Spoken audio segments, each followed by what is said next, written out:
দুর্নীতি মামলায় অভিযুক্ত বেনজির আহমেদকে সংযুক্ত আরব আমিরাত পুলিশ কর্তৃক গ্রেফতার করা হয়েছে। অতি দ্রুতই তাকে বাংলাদেশে নিয়ে আসা হবে। পুলিশের সাবেক আইজিপি বেনজির আহমেদের দুবাই পুলিশ কর্তৃক গ্রেফতার প্রসঙ্গে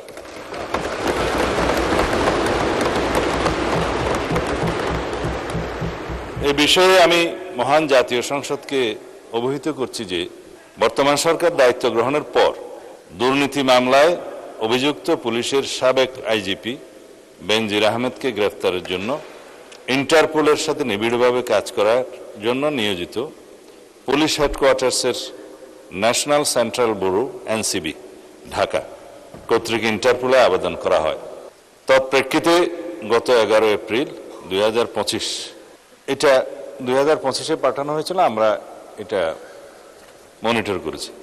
ইন্টারপোল 2025/12239 নম্বর ফাইল ও 5174/4 2025 কন্ট্রোল নম্বরের মাধ্যমে বেনজির আহমেদের প্রতি রেড নোটিশ জারি করে।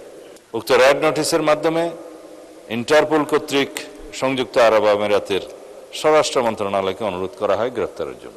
মাননীয় স্পিকার, আমি এই মহান সংসদের মাধ্যমে সমগ্র জাতিকে জানাচ্ছি যে গত 12 জুন 2026 তারিখে সংযুক্ত আরব আমিরাতের স্বরাষ্ট্র মন্ত্রণালয়ের directorate general of federal criminal police national central bureau NCB Abu Dhabi হতে প্রেরিত একটি ইমেইলের মাধ্যমে বাংলাদেশ সরকারকে জানানো হয়েছে যে দুর্নীতি মামলায় অভিযুক্ত বেনজির আহমেদকে সংযুক্ত আরব আমিরাত পুলিশ কর্তৃক গ্রেফতার করা হয়েছে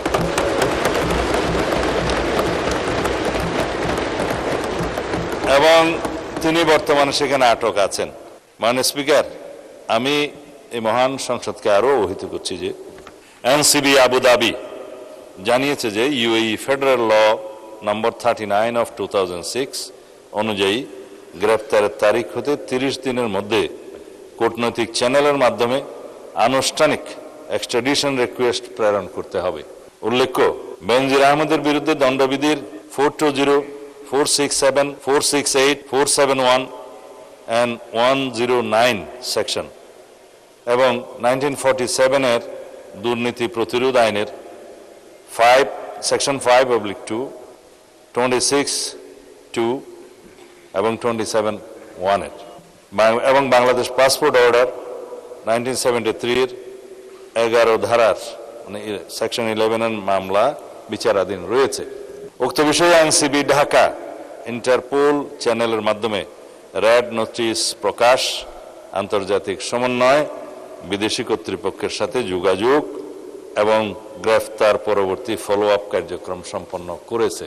দুদক কর্তৃক প্রত্যার্পণের জন্য প্রয়োজনীয় মামলা, গ্রেফতারি পরোয়ানা ও তদন্ত সংক্রান্ত দলিলাদি প্রস্তুত, স্বরাষ্ট্র মন্ত্রণালয় কর্তৃক এক্সট্রাডিশন প্রপোজাল প্রস্তুত ও অনুমোদন এবং পররাষ্ট্র মন্ত্রণালয়ের মাধ্যমে ইউএই কর্তৃপক্ষের নিকট কূটনৈতিক চ্যানেলে আনুষ্ঠানিক এক্সট্রাডিশন রিকোয়েস্ট প্রেরণ করে এনসিবি আবুধাবির সাথে সমন্বয়পূর্বক অতি দ্রুতই তাকে বাংলাদেশে নিয়ে আসা হবে। এটি বাংলাদেশ পুলিশের একটি ঐতিহাসিক সাফল্য।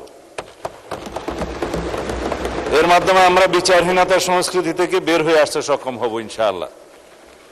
পাশাপাশি এর মাধ্যমে আমরা জাতিকে আশ্বস্ত করতে চাই যে অপরাধী যত শক্তিশালী হোক না কেন, আইনের ঊর্ধ্বে কেউ নয়।